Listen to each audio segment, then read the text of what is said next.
think the great thing about Hoxton, N1, EC1, I mean, you can think about transport links, but actually people just love living here. I mean, Shoreditch has been quite trendy and quite popular for a number of years, but you know, it used to be sort of very garagey, had lots of production companies, art galleries, and it's still got all of that. I'm Tim Murphy, I'm the CEO of IP Global. IP Global's been around now for 8 years and investing in the UK for about 5.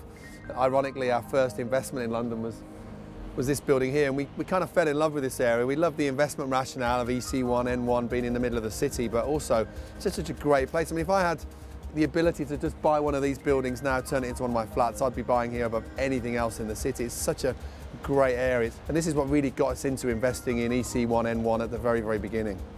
And I'm standing right next to actually our second kind of major investment in this area, which was, we called it Eagle House at the beginning. They've renamed it the Eagle now, but this was a building we kept our eye on. Again, back in the days of '09, this building kind of went into liquidation with an Irish developer, was rebought by Mount Anvil, and we were so happy when it was Mount Anvil because we love them. We've worked with them on 7 deals now, £140 million of stock in London. The core business model for IP Global is whichever way you dress it up, we put our money where our mouth is. From Mount Anvil's perspective, it gave them a start, it gave them a kick with the project before they went to their full launch in the UK. Our track record is, in a very short period of time, in the last 4 years, is over £400 million now of investable, all residential property in London. And we've latterly invested in Lexicon, which is a 5-minute walk down the city road. Pros and cons, it's a 4 more minutes away from Old Street, which gets you into the city, but then it's near to Angel, so great for St Pancras, great for King's Cross, getting into continental Europe.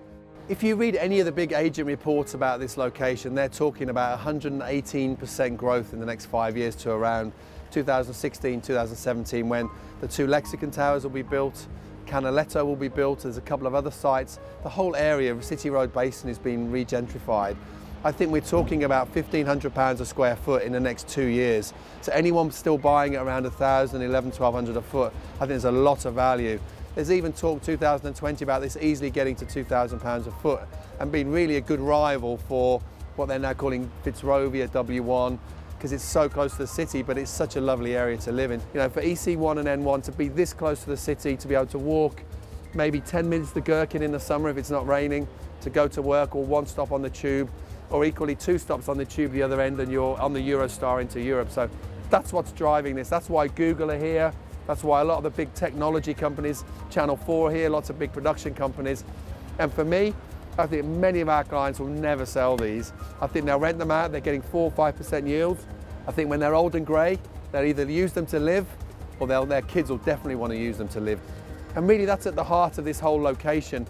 Very trendy, lovely place to live, great restaurants, but actually a super investment.